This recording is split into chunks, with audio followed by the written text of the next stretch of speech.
ओम श्री गणेशाय नमः। अथ श्री हरिद्रा गणेश कवचम्। ईश्वर उवाच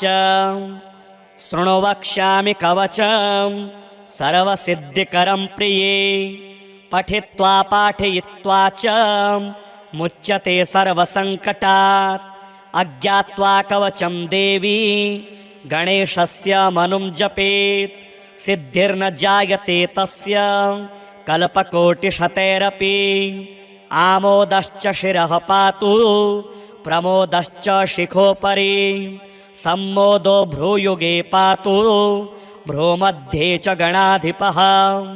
गणाक्रीडो नेत्रयुग्मं नासायां गणनायकः।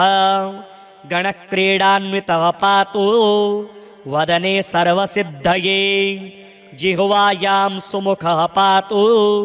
ग्रीवायां दुर्मुखः सदा।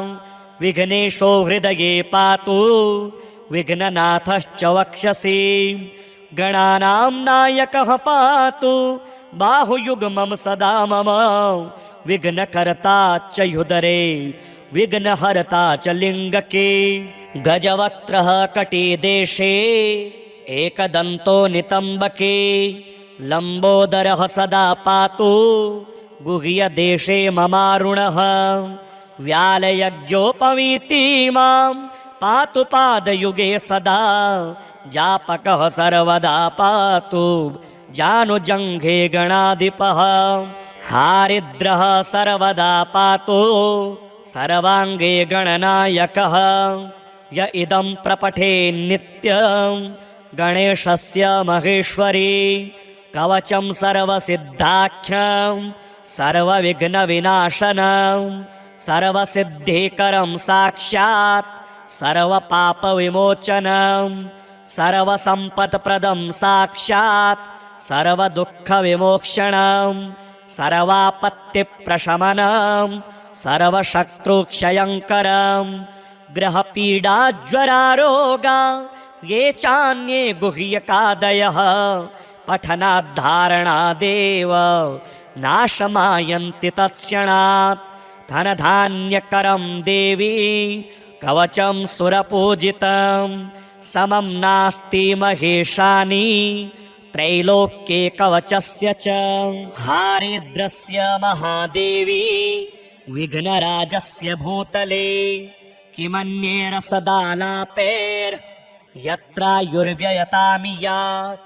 शृणु वक्ष्यामि कवचं सर्वसिद्धिकरं प्रिये। पठित्वा पाठयित्वा च मुच्यते सर्वसङ्कटात्। अज्ञात्वा कवचं देवी गणेशस्य मनुं जपेत्। सिद्धिर्न जायते तस्य कल्पकोटिशतैरपि। आमोदश्च शिरः पातु प्रमोदश्च शिखोपरि। सम्मोदो भ्रूयुगे पातु भ्रूमध्ये च गणाधिपः। गणाक्रीडो नेत्रयुग्मं नासायां गणनायकः। गणक्रीडान्वितः पातु वदने सर्वसिद्धये। जिह्वायां सुमुखः पातु ग्रीवायां दुर्मुखः सदा। विघ्नेशो हृदये पातु विघ्ननाथश्च वक्षसि। गणानां नायकः पातु बाहुयुग्मं सदा मम। विघ्नकर्ता च ह्युदरे विघ्नहर्ता च लिङ्गके। गजवक्त्रः कटिदेशे एकदन्तो नितम्बके। लम्बोदरः सदा पातु गुह्यदेशे ममारुणः। व्यालयज्ञोपवीति मां पातु पादयुगे सदा। जापकः सर्वदा पातु जानुजङ्घे गणाधिपः। हारिद्रः सर्वदा पातु सर्वाङ्गे गणनायकः। य इदं प्रपठे नित्यं गणेशस्य महेश्वरी। कवचं सर्वसिद्धाख्यं सर्वविघ्नविनाशनं। सर्वसिद्धिकरं साक्षात् सर्वपापविमोचनं। सर्वसम्पत्प्रदं साक्षात् सर्वदुःखविमोक्षणं। सर्वापत्तिप्रशमनं सर्वशत्रुक्षयङ्करं ग्रहपीडाज्वरारोगा ये चान्ये गुह्यकादयः पठनाद्धारणादेव नाशमायन्ति तत्क्षणात् धनधान्यकरं देवी कवचं सुरपूजितं समं नास्ति महेशानि त्रैलोक्ये कवचस्य च हारिद्रस्य महादेवी विघ्नराजस्य भूतले किमन्ये रसदालापैर्यत्रायुर्व्ययतामि यात् शृणु वक्ष्यामि कवचं सर्वसिद्धिकरं प्रिये पठित्वा पाठयित्वा च मुच्यते सर्वसङ्कटात् अज्ञात्वा कवचं देवी गणेशस्य मनुं जपेत् सिद्धिर्न जायते तस्य कल्पकोटिशतैरपि आमोदश्च शिरः पातु प्रमोदश्च शिखोपरि सम्मोदो भ्रूयुगे पातु भ्रूमध्ये च गणाधिपः गणाक्रीडो नेत्रयुग्मं नासायां गणनायकः गणक्रीडान्वितः पातु वदने सर्वसिद्धये जिह्वायां सुमुखः पातु ग्रीवायां दुर्मुखः सदा विघ्नेशो हृदये पातु विघ्ननाथश्च वक्षसि गणानां नायकः पातु बाहुयुग्मं सदा मम विघ्नकर्ता च युदरे विघ्नहर्ता च लिङ्गके गजवक्त्रः कटिदेशे एकदन्तो नितम्बके लम्बोदरः सदा पातु गुह्यदेशे ममारुणः व्यालयज्ञोपवीतिमां पातु पादयुगे सदा जापकः सर्वदा पातु जानुजङ्घे गणाधिपः हारिद्रः सर्वदा पातु सर्वाङ्गे गणनायकः य इदं प्रपठे नित्यं गणेशस्य महेश्वरी कवचं सर्वसिद्धाख्यं सर्वविघ्नविनाशनं सर्वसिद्धिकरं साक्षात् सर्वपापविमोचनं सर्वसम्पत्प्रदं साक्षात् सर्वदुःखविमोक्षणं सर्वापत्तिप्रशमनं सर्वशत्रुक्षयङ्करं ग्रहपीडाज्वरारोगा ये चान्ये गुह्यकादयः पठनाद्धारणादेव नाशमायन्ति तत्क्षणात् धनधान्यकरं देवी कवचं सुरपूजितं समं नास्ति महेशानि त्रैलोक्ये कवचस्य च हारिद्रस्य महादेवी विघ्नराजस्य भूतले किमन्ये रसदालापैर्यत्रायुर्व्ययतामि यात् शृणु वक्ष्यामि कवचं सर्वसिद्धिकरं प्रिये पठित्वा पाठयित्वा च मुच्यते सर्वसङ्कटात् अज्ञात्वा कवचं देवी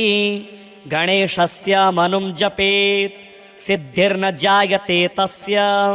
कल्पकोटिशतैरपि आमोदश्च शिरः पातु प्रमोदश्च शिखोपरि सम्मोदो भ्रूयुगे पातु भ्रूमध्ये च गणाधिपः गणाक्रीडो नेत्रयुग्मं नासायां गणनायकः गणक्रीडान्वितः पातु वदने सर्वसिद्धये जिह्वायां सुमुखः पातु ग्रीवायां दुर्मुखः सदा विघ्नेशो हृदये पातु विघ्ननाथश्च वक्षसि गणानां नायकः पातु बाहुयुग्मं सदा मम विघ्नकर्ता च युदरे विघ्नहर्ता च लिङ्गके गजवक्त्रः कटिदेशे एकदन्तो नितम्बके लम्बोदरः सदा पातु गुह्यदेशे ममारुणः व्यालयज्ञोपवीतिमां पातु पादयुगे सदा जापकः सर्वदा पातु जानुजङ्घे गणाधिपः हारिद्रः सर्वदा पातु सर्वाङ्गे गणनायकः य इदं प्रपठे नित्यं गणेशस्य महेश्वरी कवचं सर्वसिद्धाख्यं सर्वविघ्नविनाशनं सर्वसिद्धिकरं साक्षात् सर्वपापविमोचनं सर्वसम्पत्प्रदं साक्षात् सर्वदुःखविमोक्षणं सर्वापत्तिप्रशमनं सर्वशत्रुक्षयङ्करं ग्रहपीडाज्वरारोगा ये चान्ये गुह्यकादयः पठनाद्धारणादेव नाशमायन्ति तत्क्षणात् धनधान्यकरं देवी कवचं सुरपूजितं समं नास्ति महेशानि त्रैलोक्ये कवचस्य च हारिद्रस्य महादेवी विघ्नराजस्य भूतले किमन्ये रसदालापैर्यत्रायुर्व्ययतामि यात् शृणु वक्ष्यामि कवचं सर्वसिद्धिकरं प्रिये पठित्वा पाठयित्वा च मुच्यते सर्वसङ्कटात् अज्ञात्वा कवचं देवी गणेशस्य मनुं जपेत् सिद्धिर्न जायते तस्य कल्पकोटिशतैरपि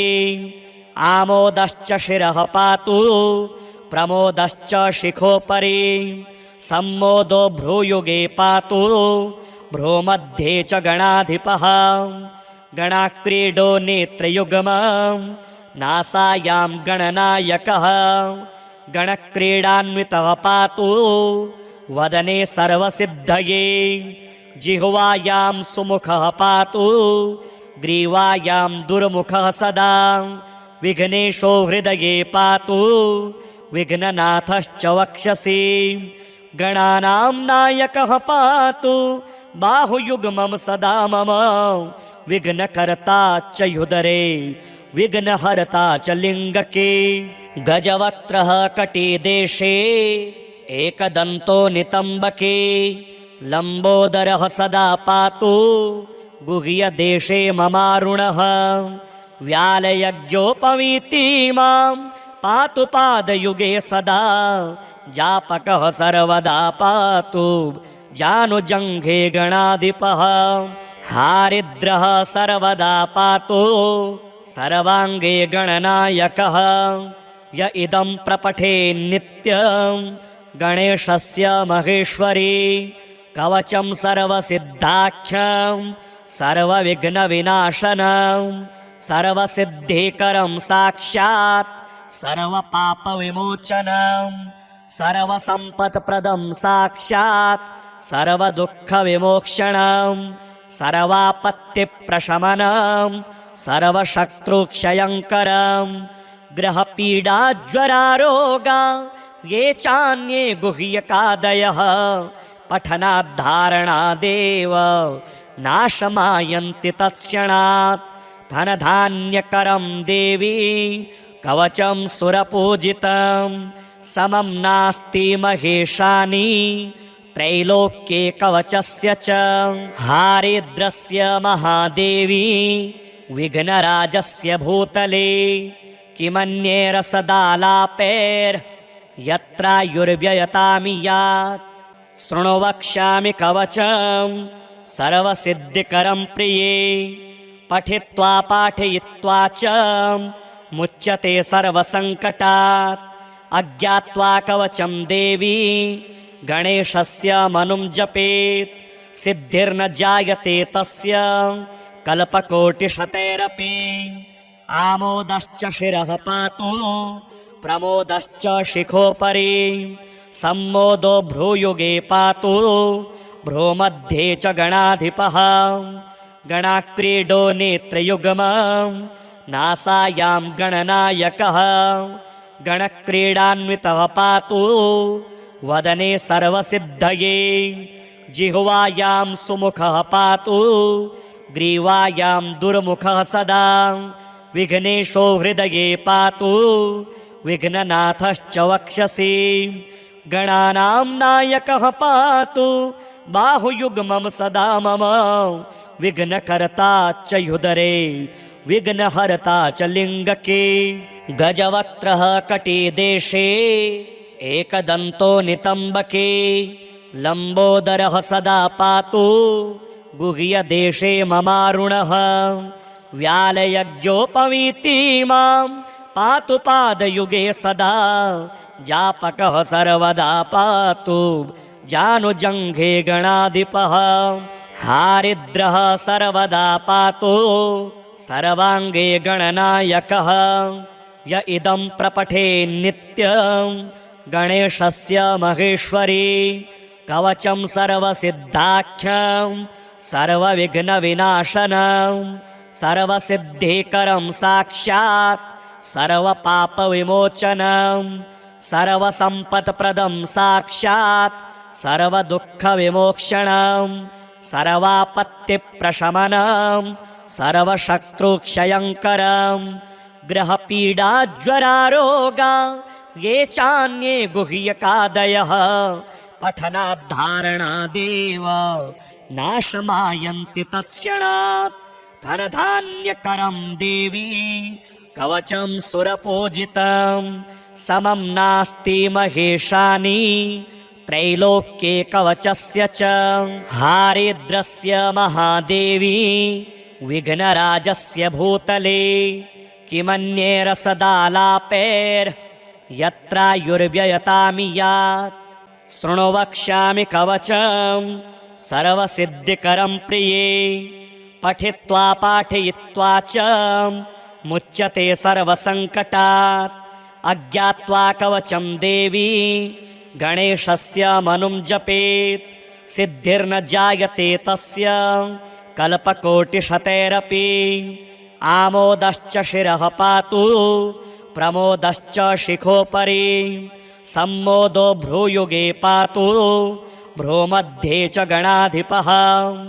गणाक्रीडो नेत्रयुग्मं नासायां गणनायकः गणक्रीडान्वितः पातु वदने सर्वसिद्धये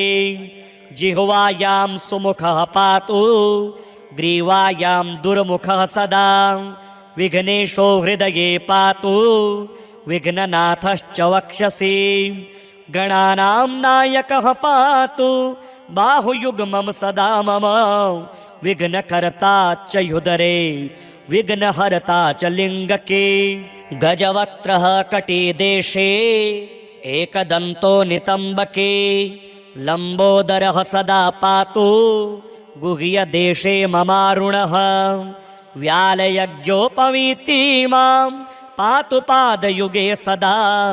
जापकः सर्वदा पातु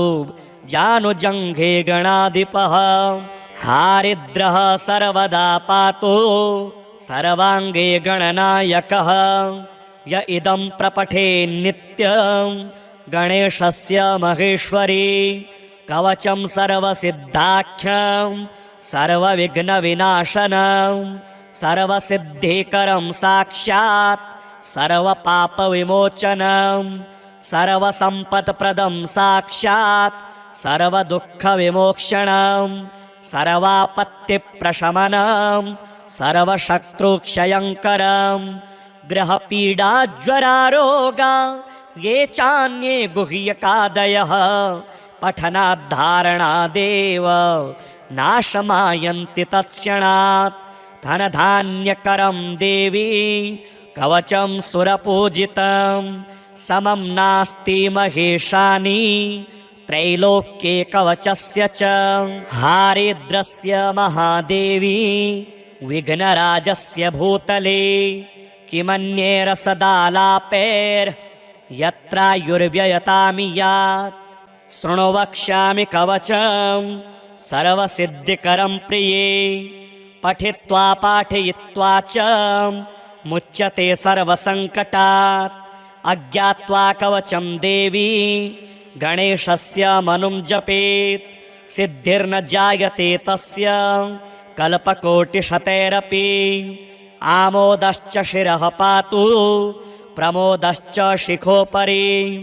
सम्मोदो भ्रूयुगे पातु भ्रूमध्ये च गणाधिपः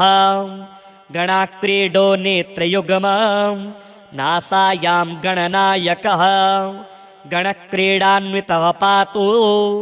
वदने सर्वसिद्धये जिह्वायां सुमुखः पातु ग्रीवायां दुर्मुखः सदा विघ्नेशो हृदये पातु विघ्ननाथश्च वक्षसि गणानां नायकः पातु बाहुयुग्मं सदा मम विघ्नकर्ता च युदरे विघ्नहर्ता च लिङ्गके गजवक्त्रः कटिदेशे एकदन्तो नितम्बके लम्बोदरः सदा पातु गुह्यदेशे ममारुणः व्यालयज्ञोपवीति मां पातु पादयुगे सदा जापकः सर्वदा पातु जानुजङ्घे गणाधिपः हारिद्रः सर्वदा पातु सर्वाङ्गे गणनायकः य इदं प्रपठे नित्यं गणेशस्य महेश्वरी कवचं सर्वसिद्धाख्यं सर्वविघ्नविनाशनं सर्वसिद्धिकरं साक्षात् सर्वपापविमोचनं सर्वसम्पत्प्रदं साक्षात् सर्वदुःखविमोक्षणं सर्वापत्तिप्रशमनं सर्वशत्रुक्षयङ्करं ग्रहपीडाज्वरारोगा ये चान्ये गुह्यकादयः पठनाद्धारणादेव नाशमायन्ति तत्क्षणात् धनधान्यकरं देवी कवचं सुरपूजितं समं नास्ति महेशानि त्रैलोक्ये कवचस्य च हारिद्रस्य महादेवी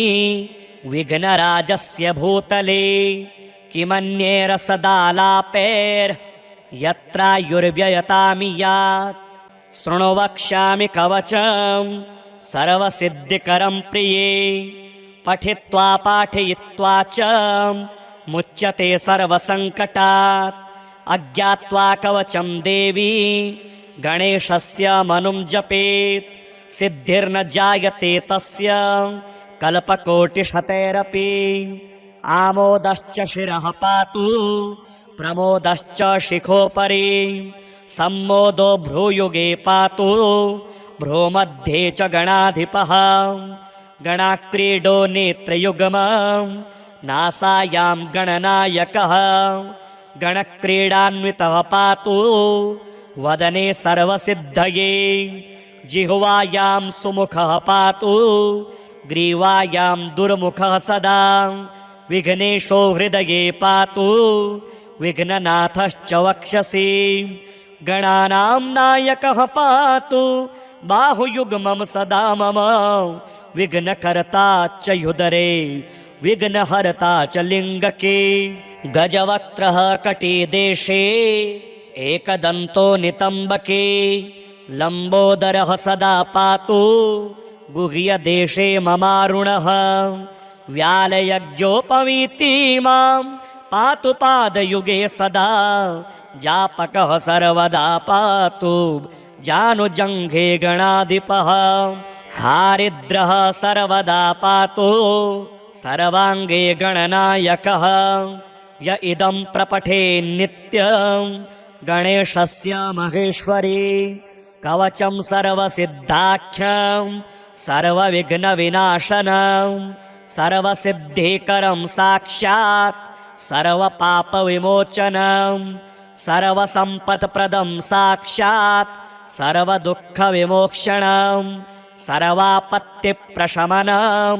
सर्वशत्रुक्षयङ्करं ग्रहपीडाज्वरारोगा ये चान्ये गुह्यकादयः पठनाद्धारणादेव नाशमायन्ति तत्क्षणात् धनधान्यकरं देवी कवचं सुरपूजितं समं नास्ति महेशानि त्रैलोक्ये कवचस्य च हारिद्रस्य महादेवी विघ्नराजस्य भूतले किमन्ये रसदालापैर्यत्रायुर्व्ययतामि यात् शृणु वक्ष्यामि कवचं सर्वसिद्धिकरं प्रिये पठित्वा पाठयित्वा च मुच्यते सर्वसङ्कटात् अज्ञात्वा कवचं देवी गणेशस्य मनुं जपेत् सिद्धिर्न जायते तस्य कल्पकोटिशतैरपि आमोदश्च शिरः पातु प्रमोदश्च शिखोपरि सम्मोदो भ्रूयुगे पातु भ्रूमध्ये च गणाधिपः गणाक्रीडो नेत्रयुग्मं नासायां गणनायकः गणक्रीडान्वितः पातु वदने सर्वसिद्धये जिह्वायां सुमुखः पातु ग्रीवायां दुर्मुखः सदा विघ्नेशो हृदये पातु विघ्ननाथश्च वक्षसि गणानां नायकः पातु बाहुयुग्मं सदा मम विघ्नकर्ता च युदरे विघ्नहर्ता च लिङ्गके गजवक्त्रः कटिदेशे एकदन्तो नितम्बके लम्बोदरः सदा पातु गुह्यदेशे ममारुणः व्यालयज्ञोपवीति मां पातु पादयुगे सदा जापकः सर्वदा पातु जानुजङ्घे गणाधिपः हारिद्रः सर्वदा पातु सर्वाङ्गे गणनायकः य इदं प्रपठे नित्यं गणेशस्य महेश्वरी कवचं सर्वसिद्धाख्यं सर्वविघ्नविनाशनं सर्वसिद्धिकरं साक्षात् सर्वपापविमोचनं सर्वसम्पत्प्रदं साक्षात् सर्वदुःखविमोक्षणं सर्वापत्तिप्रशमनं सर्वशत्रुक्षयङ्करं ग्रहपीडाज्वरारोगा ये चान्ये गुह्यकादयः पठनाद्धारणादेव नाशमायन्ति तत्क्षणात् धनधान्यकरं देवी कवचं सुरपूजितं समं नास्ति महेशानि त्रैलोक्ये कवचस्य च हारिद्रस्य महादेवी विघ्नराजस्य भूतले किमन्येरसदालापैर्यत्रायुर्व्ययतामि यात्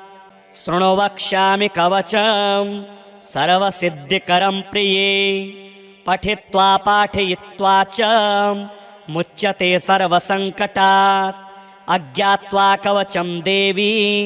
गणेशस्य मनुं जपेत् सिद्धिर्न जायते तस्य कल्पकोटिशतैरपि आमोदश्च शिरः पातु प्रमोदश्च शिखोपरि सम्मोदो भ्रूयुगे पातु भ्रूमध्ये च गणाधिपः गणाक्रीडो नेत्रयुग्मं नासायां गणनायकः गणक्रीडान्वितः पातु वदने सर्वसिद्धये जिह्वायां सुमुखः पातु ग्रीवायां दुर्मुखः सदा विघ्नेशो हृदये पातु विघ्ननाथश्च वक्षसि गणानां नायकः पातु बाहुयुग्मं सदा मम विघ्नकर्ता च युदरे विघ्नहर्ता च लिङ्गके गजवक्त्रः कटिदेशे एकदन्तो नितम्बके लम्बोदरः सदा पातु गुह्यदेशे ममारुणः व्यालयज्ञोपवीति मां पातु पादयुगे सदा जापकः सर्वदा पातु जानुजङ्घे गणाधिपः हारिद्रः सर्वदा पातु सर्वाङ्गे गणनायकः य इदं प्रपठे नित्यं गणेशस्य महेश्वरी कवचं सर्वसिद्धाख्यं सर्वविघ्नविनाशनं सर्वसिद्धिकरं साक्षात् सर्वपापविमोचनं सर्वसम्पत्प्रदं साक्षात् सर्वदुःखविमोक्षणं सर्वापत्तिप्रशमनं सर्वशत्रुक्षयङ्करं ग्रहपीडाज्वरारोगा ये चान्ये गुह्यकादयः पठनाद्धारणादेव नाशमायन्ति तत्क्षणात् धनधान्यकरं देवी कवचं सुरपूजितं समं नास्ति महेशानि त्रैलोक्ये कवचस्य च हारिद्रस्य महादेवी विघ्नराजस्य भूतले किमन्येरसदालापैर्यत्रायुर्व्ययतामि यात् शृणु वक्ष्यामि कवचं सर्वसिद्धिकरं प्रिये पठित्वा पाठयित्वा च मुच्यते सर्वसङ्कटात् अज्ञात्वा कवचं देवी गणेशस्य मनुं जपेत् सिद्धिर्न जायते तस्य कल्पकोटिशतैरपि आमोदश्च शिरः पातु प्रमोदश्च शिखोपरि सम्मोदो भ्रूयुगे पातु भ्रूमध्ये च गणाधिपः गणाक्रीडो नेत्रयुग्मं नासायां गणनायकः गणक्रीडान्वितः पातु वदने सर्वसिद्धये जिह्वायां सुमुखः पातु ग्रीवायां दुर्मुखः सदा विघ्नेशो हृदये पातु विघ्ननाथश्च वक्षसि गणानां नायकः पातु बाहुयुग्मं सदा मम विघ्नकर्ता च युदरे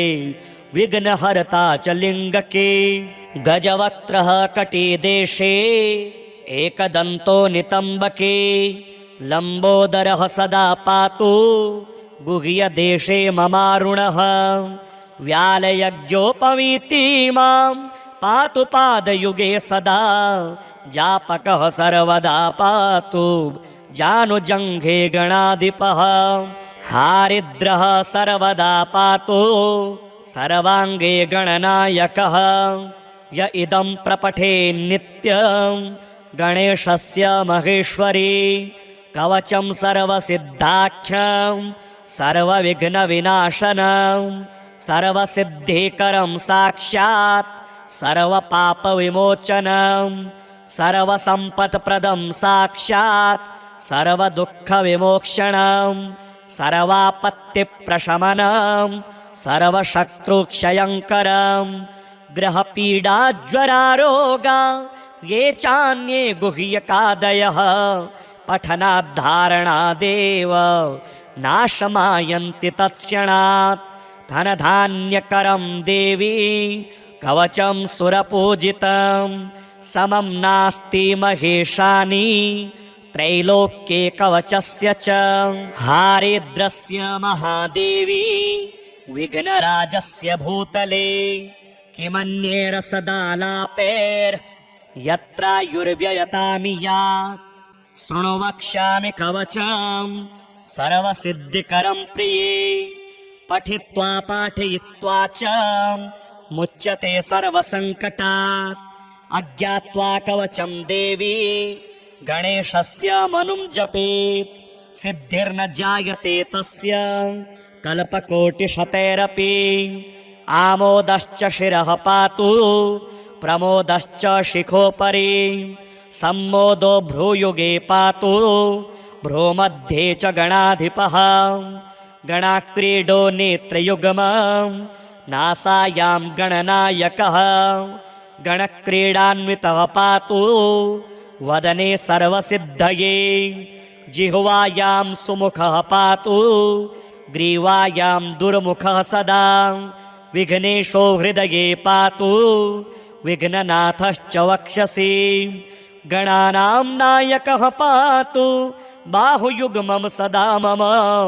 विघ्नकर्ता च युदरे विघ्नहर्ता च लिङ्गके गजवक्त्रः कटिदेशे एकदन्तो नितम्बके लम्बोदरः सदा पातु गुह्यदेशे ममारुणः व्यालयज्ञोपवीति मां पातु पादयुगे सदा जापकः सर्वदा पातु जानुजङ्घे गणाधिपः हारिद्रः सर्वदा पातु सर्वाङ्गे गणनायकः य इदं प्रपठे नित्यं गणेशस्य महेश्वरी कवचं सर्वसिद्धाख्यं सर्वविघ्नविनाशनं सर्वसिद्धिकरं साक्षात् सर्वपापविमोचनं सर्वसम्पत्प्रदं साक्षात् सर्वदुःखविमोक्षणं सर्वापत्तिप्रशमनं सर्वशत्रुक्षयङ्करं ग्रहपीडाज्वरारोगा ये चान्ये गुह्यकादयः पठनाद्धारणादेव नाशमायन्ति तत्क्षणात् धनधान्यकरं देवी कवचं सुरपूजितं समं नास्ति महेशानि त्रैलोक्ये कवचस्य च हारिद्रस्य महादेवी विघ्नराजस्य भूतले किमन्ये रसदालापैर्यत्रायुर्व्ययतामि यात् शृणु वक्ष्यामि कवचं सर्वसिद्धिकरं प्रिये पठित्वा पाठयित्वा च मुच्यते सर्वसङ्कटात् अज्ञात्वा कवचं देवी गणेशस्य मनुं जपेत् सिद्धिर्न जायते तस्य कल्पकोटिशतैरपि आमोदश्च शिरः पातु प्रमोदश्च शिखोपरि सम्मोदो भ्रूयुगे पातु भ्रूमध्ये च गणाधिपः गणाक्रीडो नेत्रयुग्मं नासायां गणनायकः गणक्रीडान्वितः पातु वदने सर्वसिद्धये जिह्वायां सुमुखः पातु ग्रीवायां दुर्मुखः सदा विघ्नेशो हृदये पातु विघ्ननाथश्च वक्षसि गणानां नायकः पातु बाहुयुग्मं सदा मम विघ्नकर्ता च युदरे विघ्नहर्ता च लिङ्गके गजवक्त्रः कटिदेशे एकदन्तो नितम्बके लम्बोदरः सदा पातु गुह्यदेशे ममारुणः व्यालयज्ञोपवीति मां पातु पादयुगे सदा जापकः सर्वदा पातु जानुजङ्घे गणाधिपः हारिद्रः सर्वदा पातु सर्वाङ्गे गणनायकः य इदं प्रपठे नित्यं गणेशस्य महेश्वरी कवचं सर्वसिद्धाख्यं सर्वविघ्नविनाशनं सर्वसिद्धिकरं साक्षात् सर्वपापविमोचनं सर्वसम्पत्प्रदं साक्षात् सर्वदुःखविमोक्षणं सर्वापत्तिप्रशमनं सर्वशत्रुक्षयङ्करं ग्रहपीडाज्वरारोगा ये चान्ये गुह्यकादयः पठनाद्धारणादेव नाशमायन्ति तत्क्षणात् धनधान्यकरं देवी कवचं सुरपूजितं समं नास्ति महेशानि त्रैलोक्ये कवचस्य च हारिद्रस्य महादेवी विघ्नराजस्य भूतले किमन्ये रसदालापैर्यत्रायुर्व्ययतामि यात् शृणु वक्ष्यामि कवचं सर्वसिद्धिकरं प्रिये पठित्वा पाठयित्वा च मुच्यते सर्वसङ्कटात् अज्ञात्वा कवचं देवी गणेशस्य मनुं जपेत् सिद्धिर्न जायते तस्य कल्पकोटिशतैरपि आमोदश्च शिरः पातु प्रमोदश्च शिखोपरि सम्मोदो भ्रूयुगे पातु भ्रूमध्ये च गणाधिपः गणाक्रीडो नेत्रयुग्मं नासायां गणनायकः गणक्रीडान्वितः पातु वदने सर्वसिद्धये जिह्वायां सुमुखः पातु ग्रीवायां दुर्मुखः सदा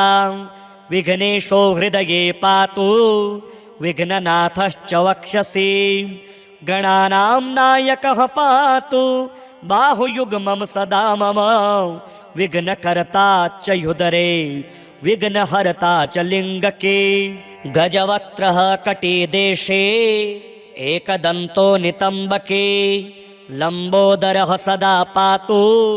गुह्यदेशे ममारुणः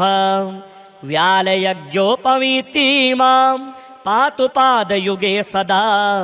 जापकः सर्वदा पातु जानुजङ्घे गणाधिपः हारिद्रः सर्वदा पातु सर्वाङ्गे गणनायकः य इदं प्रपठे नित्यं गणेशस्य महेश्वरी कवचं सर्वसिद्धाख्यं सर्वविघ्नविनाशनं सर्वसिद्धिकरं साक्षात् सर्वपापविमोचनं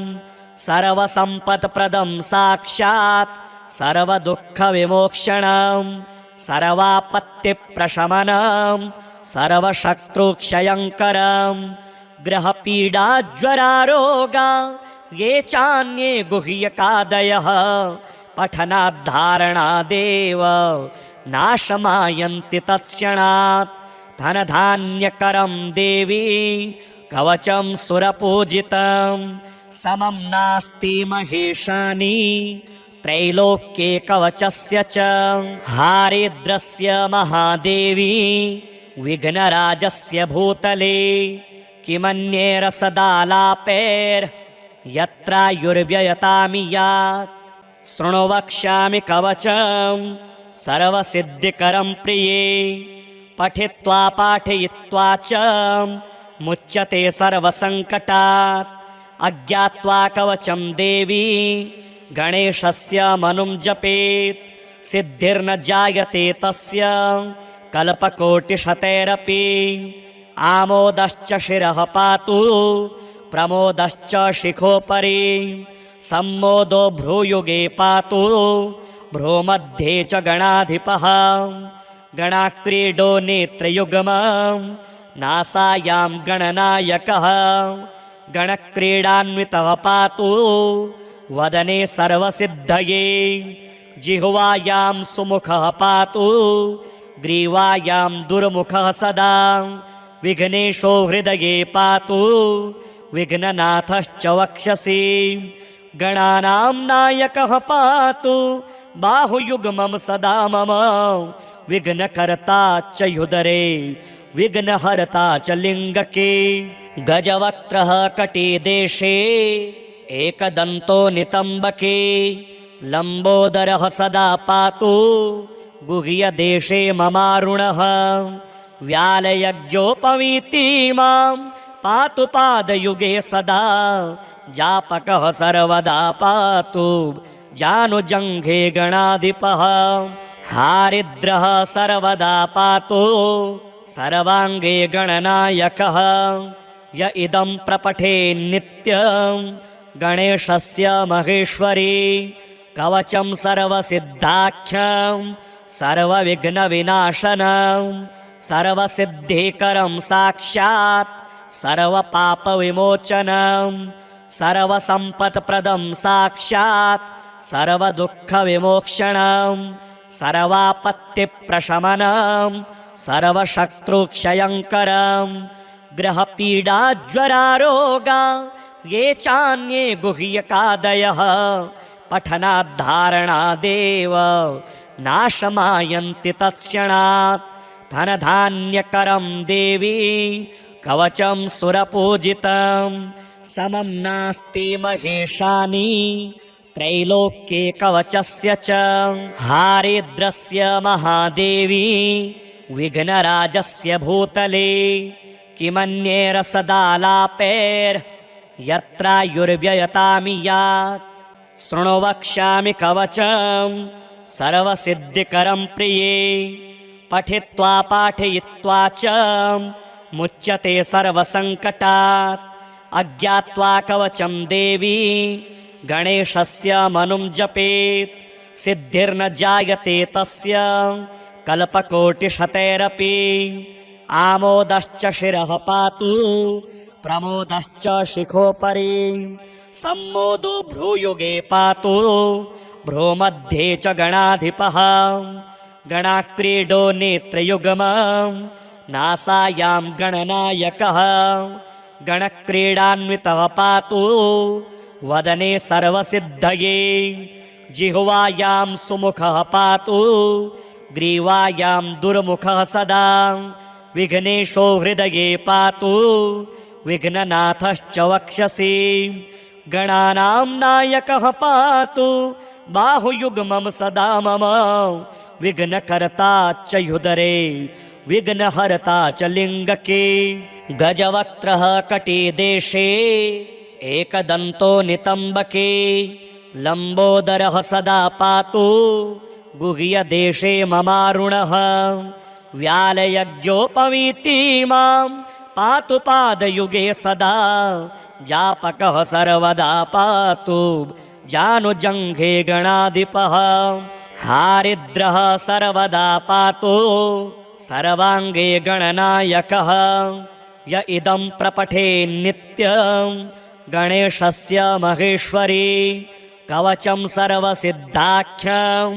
सर्वविघ्नविनाशनं सर्वसिद्धिकरं साक्षात् सर्वपापविमोचनं सर्वसम्पत्प्रदं साक्षात् सर्वदुःखविमोक्षणं सर्वापत्तिप्रशमनं सर्वशत्रुक्षयङ्करं ग्रहपीडाज्वरारोगा ये चान्ये गुह्यकादयः पठनाद्धारणादेव नाशमायन्ति तत्क्षणात् धनधान्यकरं देवी कवचं सुरपूजितं समं नास्ति महेशानि त्रैलोक्ये कवचस्य च हारिद्रस्य महादेवी विघ्नराजस्य भूतले किमन्ये रसदालापैर्यत्रायुर्व्ययतामि यात् शृणु वक्ष्यामि कवचं सर्वसिद्धिकरं प्रिये पठित्वा पाठयित्वा च मुच्यते सर्वसङ्कटात् अज्ञात्वा कवचं देवी गणेशस्य मनुं जपेत् सिद्धिर्न जायते तस्य कल्पकोटिशतैरपि आमोदश्च शिरः पातु प्रमोदश्च शिखोपरि सम्मोदो भ्रूयुगे पातु भ्रूमध्ये च गणाधिपः गणाक्रीडो नेत्रयुग्मं नासायां गणनायकः गणक्रीडान्वितः पातु वदने सर्वसिद्धये जिह्वायां सुमुखः पातु ग्रीवायां दुर्मुखः सदा विघ्नेशो हृदये पातु विघ्ननाथश्च वक्षसि गणानां नायकः पातु बाहुयुग्मं सदा मम विघ्नकर्ता च ह्युदरे विघ्नहर्ता च लिङ्गके गजवक्त्रः कटिदेशे एकदन्तो नितम्बके लम्बोदरः सदा पातु गुह्यदेशे ममारुणः व्यालयज्ञोपवीति मां पातु पादयुगे सदा जापकः सर्वदा पातु जानुजङ्घे गणाधिपः हारिद्रः सर्वदा पातु सर्वाङ्गे गणनायकः य इदं प्रपठे नित्यं गणेशस्य महेश्वरी कवचं सर्वसिद्धाख्यं सर्वविघ्नविनाशनं सर्वसिद्धिकरं साक्षात् सर्वपापविमोचनं सर्वसम्पत्प्रदं साक्षात् सर्वदुःखविमोक्षणं सर्वापत्तिप्रशमनं सर्वशत्रुक्षयङ्करं ग्रहपीडाज्वरारोगा ये चान्ये गुह्यकादयः पठनाद्धारणादेव नाशमायन्ति तत्क्षणात् धनधान्यकरं देवी कवचं सुरपूजितं समं नास्ति महेशानि त्रैलोक्ये कवचस्य च हारिद्रस्य महादेवी विघ्नराजस्य भूतले किमन्ये रसदालापैर्यत्रायुर्व्ययतामि यात् शृणु वक्ष्यामि कवचं सर्वसिद्धिकरं प्रिये पठित्वा पाठयित्वा च मुच्यते सर्वसङ्कटात् अज्ञात्वा कवचं देवी गणेशस्य मनुं जपेत् सिद्धिर्न जायते तस्य कल्पकोटिशतैरपि आमोदश्च शिरः पातु प्रमोदश्च शिखोपरि सम्मोदो भ्रूयुगे पातु भ्रूमध्ये च गणाधिपः गणाक्रीडो नेत्रयुग्मं नासायां गणनायकः गणक्रीडान्वितः पातु वदने सर्वसिद्धये जिह्वायां सुमुखः पातु ग्रीवायां दुर्मुखः सदा विघ्नेशो हृदये पातु विघ्ननाथश्च वक्षसि गणानां नायकः पातु बाहुयुग्मं सदा मम विघ्नकर्ता च युदरे विघ्नहर्ता च लिङ्गके गजवक्त्रः कटिदेशे एकदन्तो नितम्बके लम्बोदरः सदा पातु गुह्यदेशे ममारुणः व्यालयज्ञोपवीति मां पातु पादयुगे सदा जापकः सर्वदा पातु जानुजङ्घे गणाधिपः हारिद्रः सर्वदा पातु सर्वाङ्गे गणनायकः य इदं प्रपठे नित्यं गणेशस्य महेश्वरी कवचं सर्वसिद्धाख्यं सर्वविघ्नविनाशनं सर्वसिद्धिकरं साक्षात् सर्वपापविमोचनं सर्वसम्पत्प्रदं साक्षात् सर्वदुःखविमोक्षणं सर्वापत्तिप्रशमनं सर्वशत्रुक्षयङ्करं ग्रहपीडाज्वरारोगा ये चान्ये गुह्यकादयः पठनाद्धारणादेव नाशमायन्ति तत्क्षणात् धनधान्यकरं देवी कवचं सुरपूजितं समं नास्ति महेशानि त्रैलोक्ये कवचस्य च हारिद्रस्य महादेवी विघ्नराजस्य भूतले किमन्येरसदालापैर्यत्रायुर्व्ययतामि यात् शृणु वक्ष्यामि कवचं सर्वसिद्धिकरं प्रिये पठित्वा पाठयित्वा च मुच्यते सर्वसङ्कटात् अज्ञात्वा कवचं देवी गणेशस्य मनुं जपेत् सिद्धिर्न जायते तस्य कल्पकोटिशतैरपि आमोदश्च शिरः पातु प्रमोदश्च शिखोपरि सम्मोदो भ्रूयुगे पातु भ्रूमध्ये च गणाधिपः गणाक्रीडो नेत्रयुग्मं नासायां गणनायकः गणक्रीडान्वितः पातु वदने सर्वसिद्धये जिह्वायां सुमुखः पातु ग्रीवायां दुर्मुखः सदा विघ्नेशो हृदये पातु विघ्ननाथश्च वक्षसि गणानां नायकः पातु बाहुयुग्मं सदा मम विघ्नकर्ता च युदरे विघ्नहर्ता च लिङ्गके गजवक्त्रः कटिदेशे एकदन्तो नितम्बके लम्बोदरः सदा पातु गुह्यदेशे ममारुणः व्यालयज्ञोपवीति मां पातु पादयुगे सदा जापकः सर्वदा पातु जानुजङ्घे गणाधिपः हारिद्रः सर्वदा पातु सर्वाङ्गे गणनायकः य इदं प्रपठे नित्यं गणेशस्य महेश्वरी कवचं सर्वसिद्धाख्यं सर्वविघ्नविनाशनं सर्वसिद्धिकरं साक्षात् सर्वपापविमोचनं सर्वसम्पत्प्रदं साक्षात् सर्वदुःखविमोक्षणं सर्वापत्तिप्रशमनं सर्वशत्रुक्षयङ्करं ग्रहपीडाज्वरारोगा ये चान्ये गुह्यकादयः पठनाद्धारणादेव नाशमायन्ति तत्क्षणात् धनधान्यकरं देवी